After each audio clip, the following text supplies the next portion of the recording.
کہ کچھ اللہ کے واسطے سنجیدہ چیزیں بھی پڑھ لیا کیجیے. زیادہ تو نہیں کہوں گا جتنا بے تکلفی سے میں نے آج علماء سے کہا تھا، وہ تو اپنی برادری ہے، آپ تو بڑے نازک مزاج لوگ ہیں، اس لیے میں آپ سے کہتا ہوں کہ فضول چیزوں کو پڑھنا اب بند کر دیجئے. ان کی زکوٰۃ بھی آپ پر واجب ہو گئی. اب آپ کچھ کام کے لٹریچر پڑھیے. ہر مہینے اپنے شہر کے کسی اچھے اسٹال میں جا کر فریڈم اسٹرگل کی تاریخ کی کچھ کتابیں پڑھیے. بہت کتابیں ہیں. اروندھتی رائے کی کتابیں پڑھیے، اگروال کی کتابیں پڑھیے. چوٹی کے مصنفین ہیں جنہوں نے ایک لفظ بھی اپنی طرف سے نہیں لکھا ہے. برٹش گورنمنٹ نے 12 والیومز میں وہ پوری میٹنگز کی منٹس چھاپ دی ہیں. جو میٹنگ گاندھی، نہرو، جناح، مولانا آزاد، پٹیل ان سب کے ساتھ جو چلتی تھی، ماؤنٹ بیٹن کی یا ان سے پہلے کے وائسرائے کی، جتنی میٹنگز ہوئی ہیں ہر منٹ کی روداد دن تاریخ کے حوالے کے ساتھ برٹش گورنمنٹ نے چھاپ دی ہے.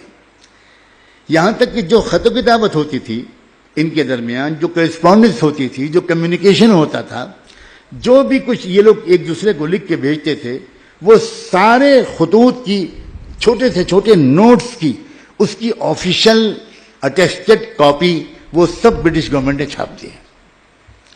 اتنا شاندار ثبوت ہے وہ اس بات کا، آفیشیل ڈاکومنٹ ہے برٹش گورنمنٹ کا، جس کا ایک ایک پیج یہ ثابت کرتا ہے کہ ملک کی تقسیم کی 1% ذمہ داری بھی مسلم لیگ پر، مسلمانوں پر اور جناح پر نہیں تھی. وہ ڈاکومنٹ ثابت کرتا ہے، وہ ڈاکومنٹ ثابت کرتا ہے کہ نہرو، گاندھی اور پٹیل ان 3 لوگوں پر اس ملک کے بٹوارے کی ذمہ داری تھی. اور آپ نے تو یہ سنا ہوگا کہ گھر کا بہدی لنکا ڈھائے، وہ جو کہتے ہیں. تو بی جے پی کی جب گورنمنٹ تھی اٹل بہاری واجپئی صاحب کی قیادت میں، تو اس وقت جو فارن منسٹر ہوا کرتے تھے مسٹر جسونت سنگھ، انہوں نے ایک بہت تفصیلی کتاب ملک کے بٹوارے کی تاریخ پر لکھی ہے. اس میں انہوں نے 50 حوالوں سے ثابت کیا کہ ملک کے بٹوارے کی اصل ذمہ داری نہرو اور پٹیل پر ہے. وہ مہاتما گاندھی کو ذرا بچا لے گئے ہیں، کچھ مصلحت ہے اس میں ان کی، ہم ان کی مجبوری کو سمجھتے ہیں، لیکن چلو کم سے کم ایک ہی سیڑھی اوپر چڑھنے سے رہ گئے، نیچے سے اوپر تک تو آ گئے وہ. اور باقی مواد بہت موجود ہے پوری حقائق کو ثابت کرنے کے لیے. میں صرف یہ عرض کرنا چاہ رہا ہوں کہ جس وقت 1935 میں ڈاکٹر امبیڈکر نے تبدیلی مذہب کا اعلان کیا، اسی سال برٹش پارلیمنٹ نے ایک نیا قانون بنایا، انڈیا ایکٹ 1935. اس وقت سے 1935 تک برٹش گورنمنٹ جو انڈیا پر رول کر رہی تھی، وہ کر رہی تھی انڈیا ایکٹ 1919 کے ماتحت. پھر انہوں نے ایک نیا ایکٹ بنایا 1935، انڈیا ایکٹ 1935. اس انڈیا ایکٹ 1935 کے فوراً بعد گاندھی جی نے آزادی کی وہ تحریک جو پچھلے 10 سال پہلے بلکہ 16 سال پہلے انہوں نے اچانک بند کر دی تھی، اس لیے کہ وہ آزادی کی تحریک علماء اور مسلمانوں کی قیادت میں چل رہی تھی اور گاندھی جی پیچھے پیچھے چل رہے تھے. لیکن 16 سال تک اچانک آزادی کی تحریک کو موقوف کر دیا گاندھی جی نے کسی کے مشورے کے بغیر. اور 1935 میں جب وہ برٹش پارلیمنٹ نے وہ ایکٹ پاس کیا، اس کے فوراً بعد گاندھی جی نے ایک نئے سرے سے ملک میں آزادی کی تحریک شروع کروا دی. اور اس موقع پر ہندو مسلم فسادات بنگال کے ذریعے سے شروع کروائے گئے، جس کا بنیادی مقصد یہ تھا کہ امبیڈکر نے وہ جو تبدیلی مذہب کا اعلان کیا ہے، جس کے نتیجے میں ایک اندیشہ پیدا ہو گیا تھا، جو اندیشہ بہت عرصے سے چلا آ رہا ہے اور آج نہیں تو کل وہ پورا ہو کر رہے گا، اس اندیشے کے مطابق ملک میں آزادی کی تحریک ایک نئے مقصد کی خاطر، ایک نئے پروگرام کی خاطر شروع کی گئی اور ہندو مسلم فسادات بھیانک طریقے پر شروع کروائے گئے اس پروگرام کے تحت کہ ملک کو آزادی تب ملے جب ملک پہلے بٹ جائے. اس لیے اتنا دلچسپ واقعہ ہے کہ 14 اگست کو پہلے ملک کی تقسیم ہوئی اور 15 اگست کو ملک آزاد ہوا. آپ اتنی چھوٹی سی بات پر غور نہیں کرتے. منطقی ترتیب کیا تھی کیوں بھائی؟